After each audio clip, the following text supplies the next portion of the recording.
Hey everyone, मैं हूं मधु और स्वागत है आपका मेरे चैनल ट्विंस मामा में। आज के वीडियो में मैं आपसे बात करने वाली हूं एक ऐसे पहलू के बारे में जिस बारे में लोग अक्सर बहुत ज़्यादा नहीं सोचते बिफोर प्लानिंग अ बेबी, और वो ये कि क्या कंसीव करने से पहले आपका कोई आइडियल वेट होना चाहिए या फिर इस बारे में सोचने की हमें कोई ज़रूरत नहीं है। तो चलिए बात करते हैं इसी पहलू के बारे में।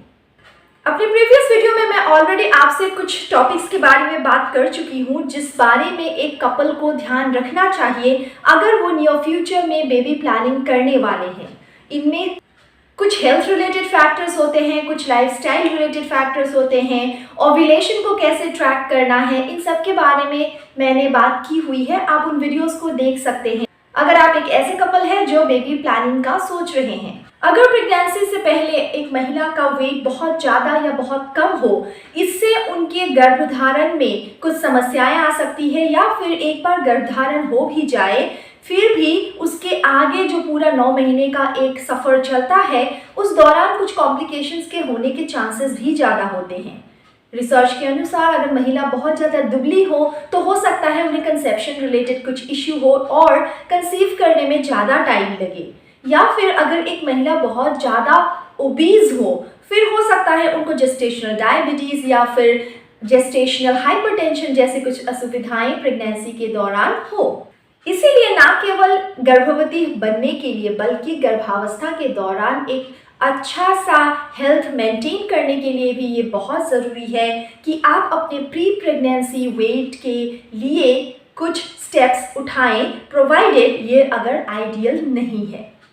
अगर आप मुझसे ये जानना चाहें कि फिर ये आदर्श वेट या आइडियल वेट क्या है या फिर कितना है, ये हर महिला के लिए डिफरेंट होता है और आप अपने BMI के कैलकुलेशन से इस आइडियल वेट का कैलकुलेशन कर सकती हैं। डॉक्टर्स और एक्सपर्ट्स का यही मानना है कि अगर आपका BMI 19 से 25 के बीच में है फिर ये एक आइडियल वेट है आपके लिए कंसेप्शन के बारे में सोचने का। BMI कैसे कैलकुलेट करते हैं आप साइड में फॉर्मूला देख सकती हैं। इस फॉर्मूला के यूसेज से आप BMI को कैलकुलेट करें और कोशिश करें कि इस दौरान जब आप प्रेगनेंसी प्लान कर रही हैं आप एक आइडियल वेट से प्रेगनेंसी की शुरुआत करें। इस बारे में मैंने ऑलरेडी 2 रिलेटेड वीडियोस बनाए हुए हैं कि आपको कितना वेट गेन करना चाहिए पूरी प्रेगनेंसी में, या फिर ये वेट गेन सही हो प्रेगनेंसी के दौरान ये क्यों ज़रूरी है। उन वीडियोस को भी आप देख सकती हैं। BMI रिलेटेड आपके जो आइडियाज़ हैं वो काफ़ी क्लियर हो जाएंगे।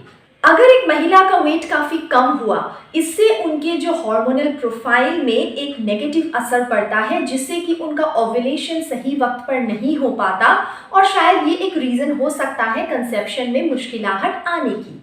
कुछ रिसर्च आर्टिकल्स ये भी बताते हैं कि अगर प्री प्रेगनेंसी वेट एक महिला का आइडियल हुआ फिर उनकी प्रेगनेंसी काफ़ी सही रहती है, आसान रहती है उनके लिए फिजिकली, बच्चे को और माँ को कॉम्प्लिकेशंस होने के चांसेस कम होते हैं, डिलीवरी का प्रोसेस भी आसान और अच्छा होता है, और उसके आगे डिलीवरी से जो रिकवरी होती है वो प्रोसेस भी काफ़ी अच्छा रहता है in comparison to those women जो कि ओबीज है या फिर अंडरवेट है।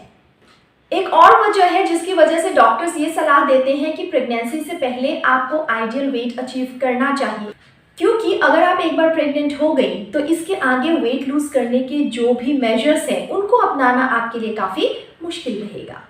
गर्भावस्था के दौरान कोशिश ये किया जाता है कि slowly and steadily weight gain किया जाए। इस दौरान वेट लूज करना सेफ नहीं होता, तो इसीलिए ज़रूरी है कि उसके पहले ही आप एक आइडियल वेट से अपनी गर्भावस्था को शुरू करें। अगर एक महिला अंडरवेट है तो उनमें ये बहुत ज़्यादा प्रोबेबिलिटी होता है कि at the end of 9 months वो एक लो बर्थ वेट के बेबी को जन्म दें, और मैंने ऑलरेडी आपको प्री टर्म डिलीवरी और लो बर्थ वेट के बहुत सारे नेगेटिव कंसिक्वेंसेस के बारे में अपने विभिन्न वीडियोस में बताया हुआ है। रिसर्च आर्टिकल्स में ये भी पाया गया है कि out of all those women जिनको इनफर्टिलिटी के इश्यूज हैं 25% महिलाओं में ही ओबेसिटी पाया जाता है। तो मोटापा एक कारण हो सकता है कि आपको कंसेप्शन में इश्यू है।